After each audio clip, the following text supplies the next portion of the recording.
선생님 발전을 바로 들어가기 전에 그 앞에서 배운 국가별 대륙별 에너지 소비 구조에 대해서 먼저 들어가 보도록 할게요. 함께 문제를 풀어보고 시작해 보도록 합시다. 선생님 NG가 많은 까닭으로 답이 다 써져 있네요. 이런. 자, 1차 에너지 소비 구조예요. 자, 어떤 나라가 가장 소비 구조가 많을까요? 바로 중국입니다. 그 다음에 어느 나라? 미국. 그 다음에 러시아가 되겠죠. 카나다가 미국, 러시아, 중국 중에 하나라고 했으니까.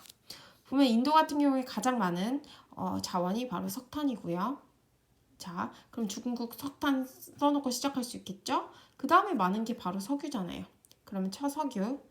그럼 미국 같은 경우엔 석유, 천연가스, 그리고 석탄 순이 되겠죠. 러시아 같은 경우엔 천연가스의 비중이 가장 높다고 했으니까 바로 이제 다 맞아지네요. 그쵸? 그래서 A는 석유, B는 지금 천연가스, C는 석탄이 되겠습니다. 푸는 거를 보여줘야 되는데 선생님이 이거를 지금 들고 찍는 관계로 혼자 막 설명을 쓰다 보니까 이상한 데 찍고 있더라고요. 그래가지고 NG가 많이 났어요, 여러분. 자, 노르웨이 같은 경우에는 가장 많은 자원이 뭐죠? 바로 수력입니다. 잘 보면은 이 수력이요.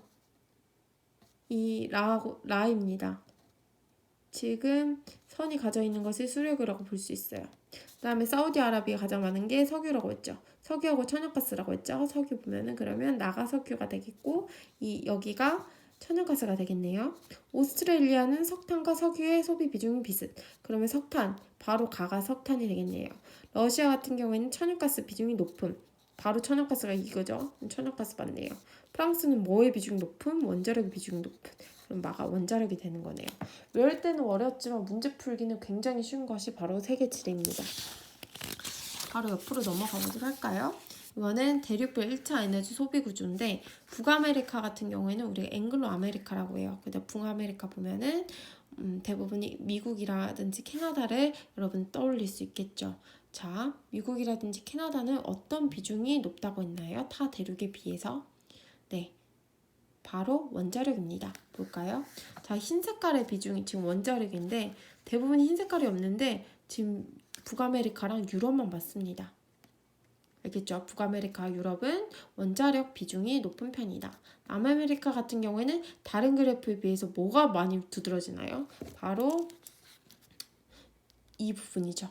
이 부분이 바로 수력입니다. 남아메리카는 우리가 앞에서 보았다시피 브라질도 있고요. 빙하 지형 국가들도 많기 때문에 남아메리카는 바로 수력 비중이 굉장히 높고요. 서남아시아 볼까요? 서남아시아 대표적인 국가는 사우디아라비아입니다. 네, 뭐와 뭐의 비중이 높다? 네, 석유와 천연가스 비중이 높습니다. 자, 아프리카 넘어가서 아시아의 가장 독보적인 자원은 바로 석탄이죠. 중국, 인도 때문에 석탄입니다. 자, 이제 바로 발전에 넘어가도록 하겠습니다. 발전으로 넘어가면요. 발전용 1차 에너지 소비 순서가 나오네요. 발전이란 건 무엇이냐면 전기를 만드는데 어떤 에너지를 소비를 하느냐를 물어보는 것이 발전용 1차 에너지 소비 순서입니다. 그래서 가장 많이 사용하는 것이 석탄입니다. 왜냐하면 석탄은 가격이 굉장히 싸니까. 하지만 석유가 가장 낫대요. 왜냐하면 석유는 굉장히 비싸니까. 우리가 전기가 굉장히 많이 필요한데 비싼 석유 가지고 돌릴 수가 없잖아요. 그래서 석탄을 이용을 하게 되는 거예요. 발전 양식은 뭐냐면 전기를 만드는 양식을 만드는 방법을 말합니다. 그래서 화력이 1위고 수력이 2위, 원자력이 3위래요. 화력발전소가 1위, 수력발전소로 만드는 것이 2위, 원자력발전소로 발전을 하는 것이 3위래요. 우리가 그래프를 통해서 확인해 보도록 하겠습니다. 자, 이거는 EBS에 나온 그래프인데요. 보면은 이 원을 꽉 채워주세요. 자, 이제부터 선생님이 하나씩 살펴보도록 하겠습니다. 선생님이 아까 말했죠. 네. 발전용 1차 에너지 소비 순서는 뭐가 독보적? 석탄이 독보적이래요. 한번 볼까요? 바깥이 지금 에너지가 나온 거고 발전 에너지 소비 순서가 나온 거고, 그다음에 안에 있는 원은 뭐냐면 발전 양식, 발전을 하는 방식이 나온 그래프예요. 그래서 이 그래프에는 발전 양식과 발전 에너지, 1차 에너지 소비 순서까지 다 나와 있어요. 그래서 발전용 1차 에너지 소비 순서는 밖을 보면 되겠죠. 밖의 원 보면은 석탄이 지금 독보적이네요. 그 다음에 석유가 가장 적은 것을 알 수 있습니다. 그럼 발전 양식을 보면요. 안의 원을 볼까요? 발전 양식에서 가장 많이 비중을 차지하는 것은 화력입니다. 그 다음에 수력이고요. 그 다음에 원자력 순으로 우리가 확인을 해볼 수 있습니다. 자, 이제 발전 양식별 특징을 한번 살펴보도록 할게요. 발전 양식별 특징은 특히 세계지리 수행평가 중에서도 원자력 발전소 찬반 토론을 한 조가 많이 찾아봐서 이제는 완전 도사가 됐을 거라고 생각을 합니다. 한번 선생님과 알아보도록 할게요. 화력 같은 경우에는 입지 제약이 가장 적대요. 화력의 대부분은 석탄, 석유, 천연가스로 만들어지는 건데 화력발전소는 석탄, 석유, 천연가스로 돌아가는 거예요. 대부분 국가에서 화력이 1위래요. 왜냐면 입지의 제약이 가장 적고 그 말은 어디에서나 만들 수 있는 것이 자원만 있으면 발전을 할 수 있는 것이 화력발전소입니다. 수력 같은 경우에는 기후하고 지형적인 제약이 크대요. 그래서 기후도 알맞은 수력발전소에 알맞아야 되고 그 지형도 수력발전소에 알맞아야지 그런 기후하고 그런 지형에서 수력발전소가 많이 건설이 되는 거예요. 예를 들면 노르웨이, 스웨덴, 캐나다는 빙하 지형 국가인데 이런 빙하 지형 국가들에서 수력 비중이 높대요. 볼까요? 자, 노르웨이가 여기입니다. 그리고 스웨덴, 또 무슨 국가라고 했죠? 캐나다. 자, 여기죠. 다 어디 국가예요? 고위도 국가란 말이죠. 고위도 국가의 특징은요.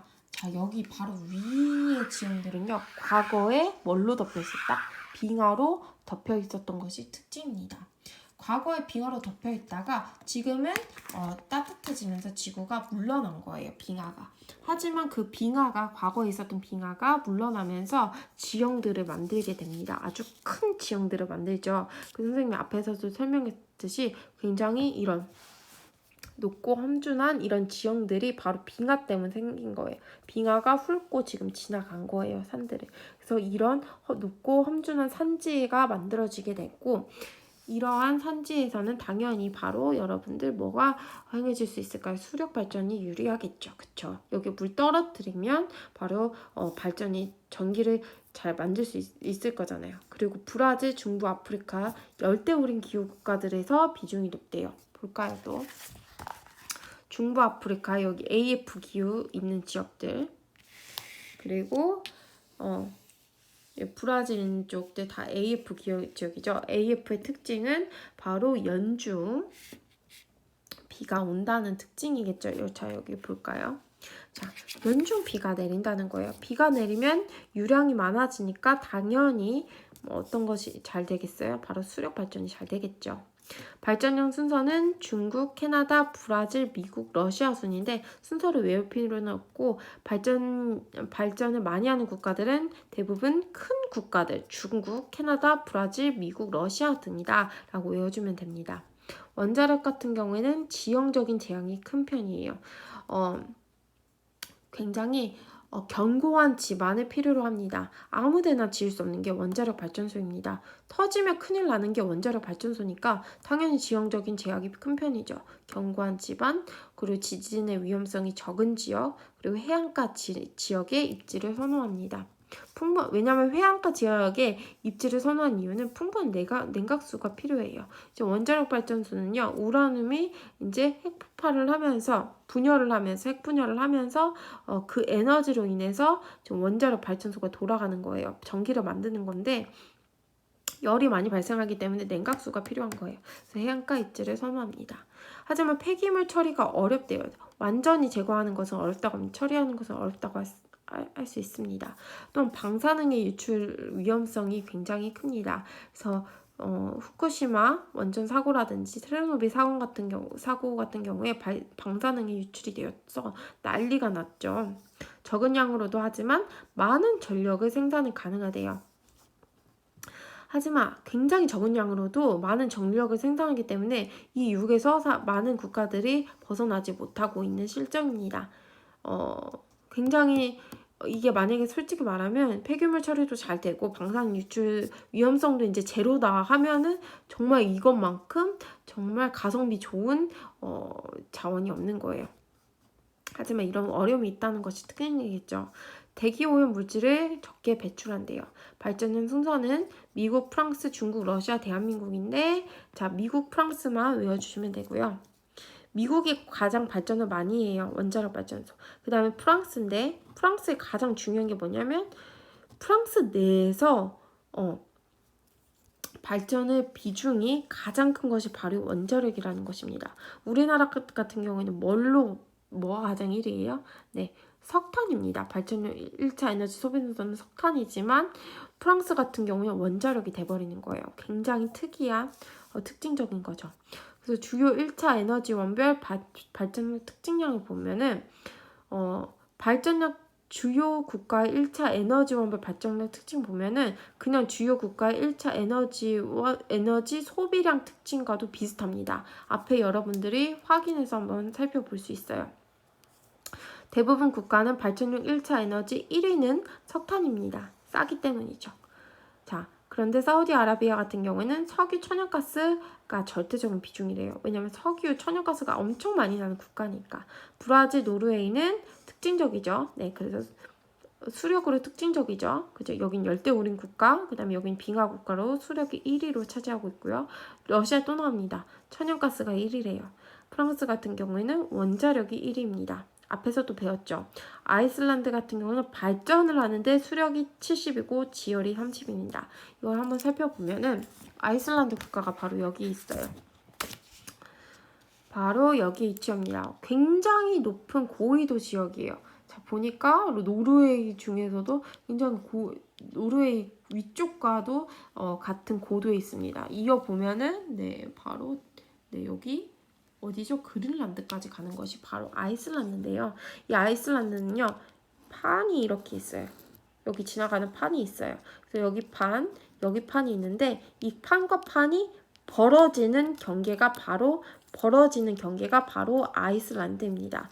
판과 판이 벌어지면서 뭐가 솟아나면 오를까요? 이 판과 판이 아이슬란드를 중심을 탁 지나가요. 판과 판이. 그리고 이 판이 벌어지면서 바로 뭐가 나오냐면 용암, 마그마가 분출이 되게 됩니다. 사실 이 마그마로 만들어진 국가가 마그마로 만들어진 섬이 바로 아이슬란드입니다.